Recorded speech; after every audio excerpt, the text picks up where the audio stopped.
안녕하십니까. 벨라즈 원철TV의 산부인과 전문의 원철입니다. 그간 개인적인 생각들, 특히 소음순과 질성형에 관련한 약간은 부정적일 수 있는 말씀들에 대해서 여러분과 생각해보는 시간을 가졌는데요. 오늘은 제가 방금 소음순 재수술을 하고 나왔습니다. 그래서 소음순 수술의 방법이 그렇게 많은 건 아니지만 환자마다 다 적용점이 다르고 수술해야 되는 방식도 작은 것들이 조금씩은 달라져야 오늘과 같이 수술을 받고 또 받고 하는 일이 아마 없을 겁니다.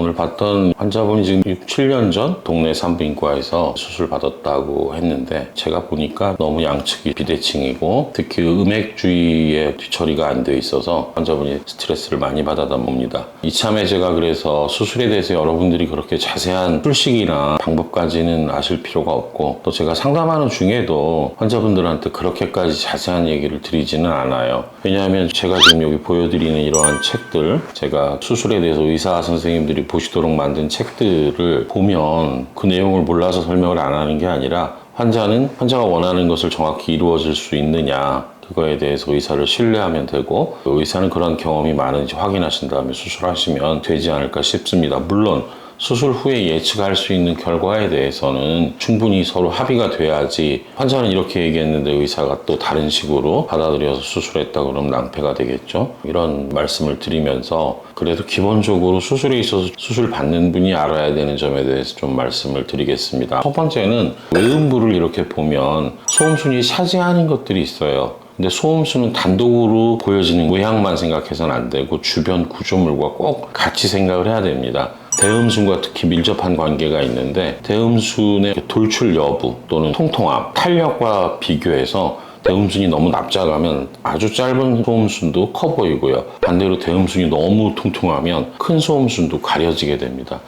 그래서 본인의 대음순과의 관계, 또 필요에 따라서는 같이 치료할 수 있다는 점을 이해를 할 수 있습니다. 소음순을 수술하게 되시는 분들의 모양은 대부분이 비대칭, 튀어나왔다 또는 넓다, 늘어졌다, 이런 것들에 대한 미용학적인 불만, 거기에 2차적으로 생길 수 있는 많이 크거나 주름이 많아서 생기는 분비물이 자꾸 낀다든지 위생적 문제, 궁극적으로는 큰 소음수는 성감에도 도움이 안 되고 방해가 될 수 있기 때문에 이러한 것들이 여러 가지가 같이 있으면 수술을 받게 되는 것입니다. 일반적으로 환자분들이 병원에 오실 때 짝짝이다, 위에가 두껍다, 색깔이 검다, 이런 것들에 대해서 말씀을 드리고요. 또 한 가지는 우리가 소음순 수술을 할 때 음액과의 관계를 대단히 중요하게 생각해야 됩니다. 특히 대칭을 고려할 때는 음액을 기준으로 해서 음액이 가장 위쪽에 있고 음액의 뚜껑, 포피가 있는데 그것들의 어떤 양쪽의 대칭감, 그리고 음액을 둘러싸고 있는 부위들의 한 군데만 좀 짝짝이가 돼도 소변의 방향이 바뀔 수도 있어요.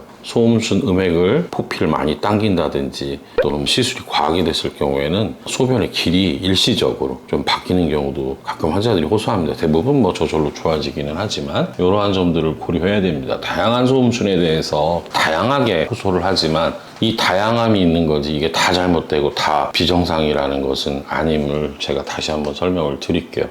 그러나 대부분의 소음수는 여러분들이 원하는 형태가 있어요. 황금 비율이라고도 하는데 가장 밑에 쪽이 가장 얇으면서 중간이 약간 도톰하고 위에는 그 중간 정도 되는 2대 3대 1이다. 이것도 다 의사들이 만들어내고 외국에 이런 것들을 시작했던 의사들이 만들었던 모양새를 가지고 이걸 우리에게 접목하고 자꾸 환자들에게 알려드리다 보니 그런 모습만 정상이고 그렇지 않은 모습은 비정상. 사실 이렇게 돼 있으면 당연히 모양새가 이쁘겠죠. 얇고 두껍지 않고 길쭉한 모양. 나중엔 또 그게 아닐 수도 있지만 현대의 여성들이 원하는 소음순의 형태라고들 합니다. 그리고 대부분 이런 모습을 원하죠. 소음순 수술함에 있어서 중요한 거는 저는 커팅, 소음순을 원하는 디자인을 해서 잘라내고, 잘라내는 방식에는 다양하게 메스 또는 가위 또는 레이저, 전기 소작기 이런 것들 등등 사용하기도 하는데 그것보다 더 중요한 거는 봉합입니다.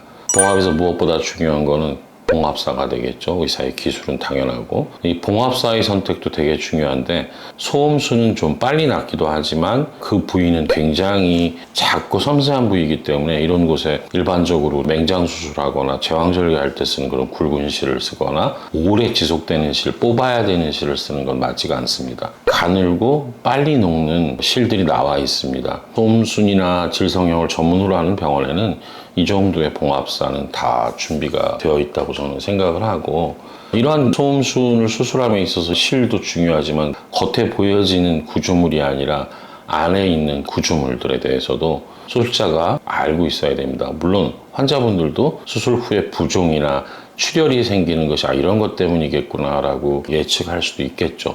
제가 항상 소음순을 수술 얘기할 때 음액포피의 중요성을 말씀을 드리는데, 음액포피는 음액과 연결되어 있으면서 음액을 덮고 보호하고 분비물이 그쪽을 통해서 촉촉함을 유지하고 등등 여러 가지 작용, 또 성감에서는 자극점이 되기도 하는 것들에 대해서 연관성을 아실 수가 있을 거예요.